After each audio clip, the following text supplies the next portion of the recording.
Greetings, I'm Dermot Hussey. Welcome to the YouTube channel for the podcast Riffin Radio. Our special guest is British reggae legend Dennis Bovell, aka Blackbeard, dubmeister, multi-instrumentalist, and co-founder of Britain's first self-contained reggae band, Matumbi. He's best known for his work with poet Linton Kwesi Johnson and leader of the Dennis Bovell dub band. In addition to his numerous musical pursuits, he's also host of Dub on Air, a show broadcast online by Soho Radio, London. Dennis also made a cameo appearance in the episode 2 of Steve McQueen's small act series, Lovers Rock. Dennis Bovell, you're a pretty famous bloke, ain't ya? Well, I'd like to think I am. Thank you, my brother. Good to see you, man. Dennis, talking about British reggae, how did a band like Aswad establish itself independently when British reggae bands in the beginning were seen as an imitation of the Jamaican reggae groups? Well, in the case of Aswad and many other bands that came before Aswad, like my own band Matumbi, what the test that was set was that we were challenged to sound like the Jamaican band or the Jamaican musicians, or we were, challenged to fling it that way. A lot of English musicians didn't care for that. They wanted to do it their own way. So to be ridiculed, as it were, as not doing it like Yard, it was deliberately not doing it like Yard, because there were so many people in Jamaica doing it like that we had to kind of look for a sound of our own so that we could be easily identifiable. And the first attempt at grabbing that mantle came when Pat Kelly was looking for a band to back him on a tour of England, and Matumbi managed to be that band. And then came Ken Booth, and then came Johnny Clark. Those artists were coming to London, leaving the Jamaican band behind, and grooving with the London band. And in the 70s, 1971, that band would more likely be Matumbi or a band called the Cimarrons. Therefore, we had to learn how to play exactly like the record, and as they realized that we were, doing it like the recording studio. And quite frankly, a lot of the people who had done it in the recording studios with a lot of those artists weren't a band. They were just some sessions musicians who were put together for that session, for instance. And then when they found bands that could play the thing that the people, the collection of musicians that they had put together could play, and then out of Matumbi doing that, Matumbi kind of faded out of that, and it was a step that you would take as you were rising through the ranks, I would say. And then later came Aswad, and Aswad did exactly what Matumbi was doing with all those other artists, with Burning Spear and with Dennis Brown, which were the newer artists of the time, I mean, Aswad played live with Burning Spear on record, and that was unheard of. But before that, me and my musicians had recorded with Pat Kelly, and we'd recorded with Leroy Smart. So what was Aswad's early songs like that kind of made give them a kind of sound of their own? The thing about Aswad was that they had amongst them a young child actor who had been, there'd been very rare black child actors in the UK. Brinsley Ford was or the primary youngster on TV, not in music, but in acting. And there was a famous TV program that came on for children Saturday mornings, and it was called Double Deckers. Wow. And Brinsley was the black child actor in that. And out of that, when he decided to go into music, Aswad was his band. He formed that band, Aswad. And not only did Aswad have this prominent young black known on TV actor as the forefront, but they also had a budding young drummer who was a force to be reckoned with. Who was that young drummer? Young drummer was not what is Angus Gay, Drummy Zeb, as he's known to. He was the vocalist on the very first Aswad record, which is a song called Back to Africa. Tell me something. The breakthrough of Bob Marley and the Wailers, did that have any impact on British reggae and a group like Aswad? Must have, but I think the breakthrough of reggae in general in the UK, and it was long before Bob Marley was hailed the conquering lion. I mean, before that, right, we'd had Bob, Andy, and Marcia Griffiths at the #1 spot in the 60s with Young, Gifted and Black.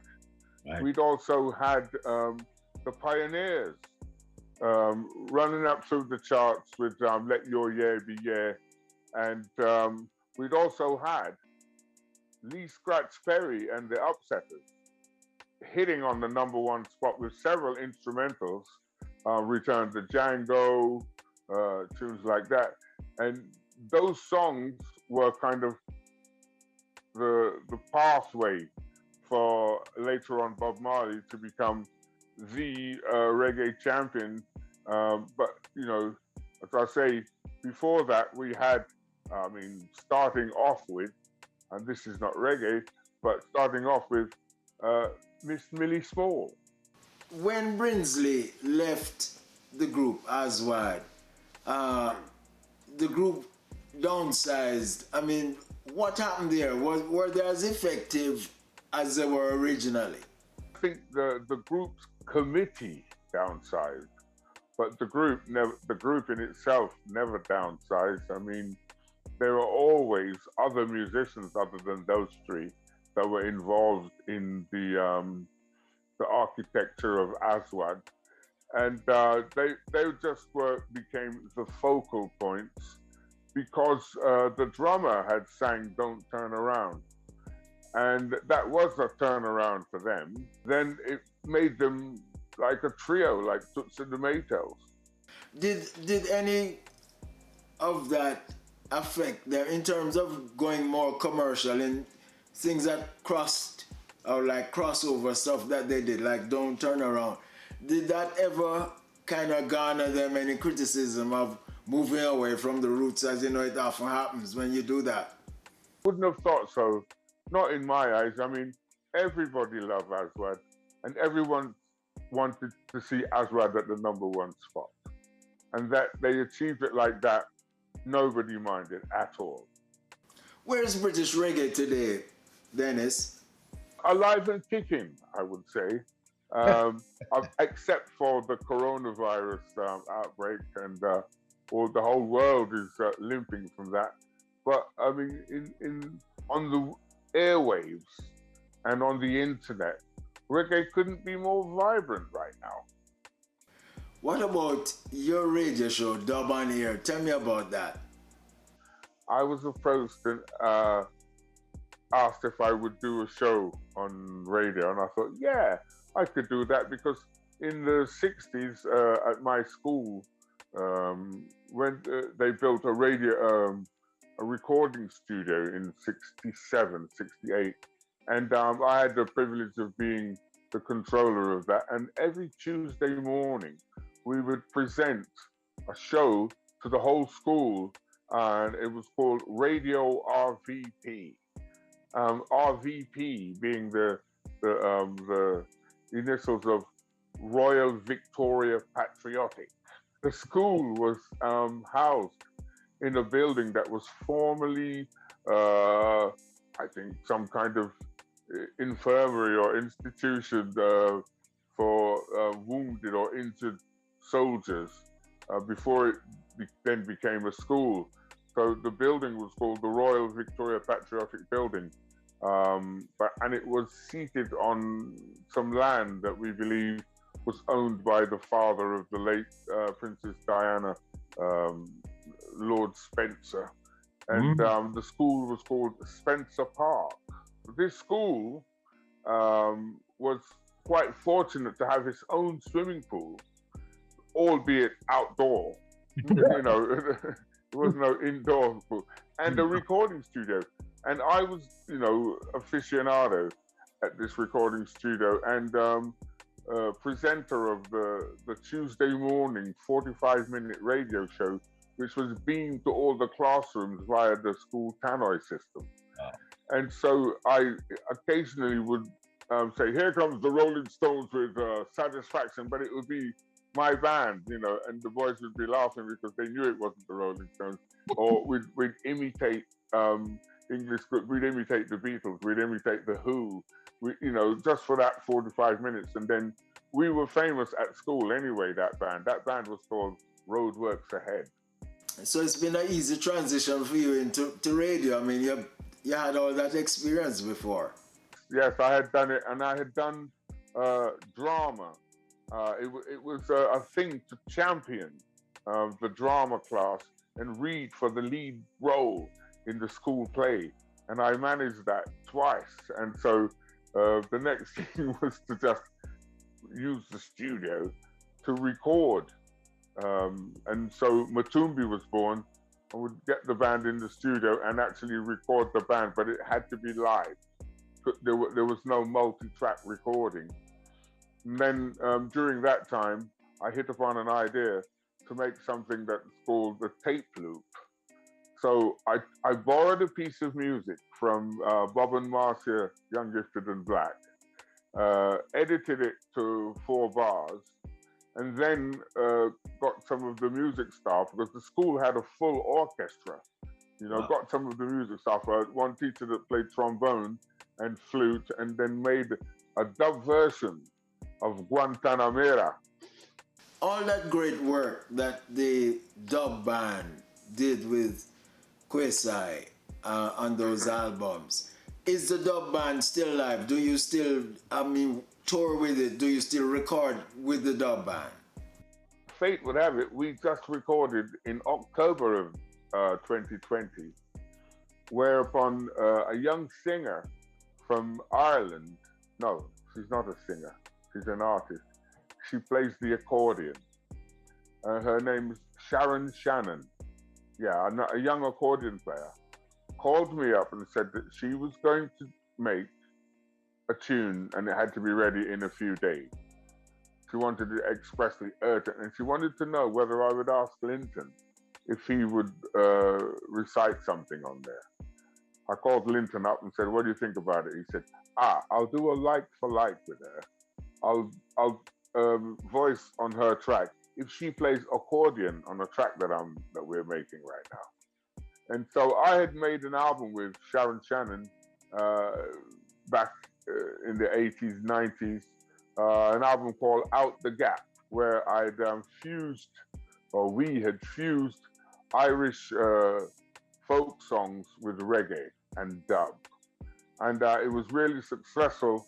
I knew it when they called up to ask permission to use it for the piece of music where the athletes were going to enter the arena at the Commonwealth Games in Glasgow. She wanted Linton to do that voiceover. Linton wanted her to do the accordion, and I called the band in. And her management were quite surprised that I could call all the members of the band that had been there for years, you know, and that he was surprised that we were still in touch, because since we'd recorded with her, she'd had about 4 or 5 different bands. And I said, no, this is the brotherhood. And I called all the original members of the dub band to make this track. Linton came and spoke on it, and I think it's out on Spotify right now. Sharon Shannon and Linton Kwesi Johnson. So are you ready to tour again if needs be? If it's an exciting, you know, if it seems to be something, I don't really miss all the heartache of running around catching planes and dreaming that I missed the flight, you know, and stuff like that. I don't miss that at all. But if it's something interesting enough, I mean, of course, if someone came up and said, "Will you do a dub show at Yankee Stadium?" I'd have to think about that. Blackbeard, it's good to see you. I mean, a platinum beard. It's good to see you. It's good to see you, my brother. And we'll talk soon. Thank you. It's good to see you, my brother. Come on, let's do it. You know, blessings. Because one love. All right, bro. Bless. Bless.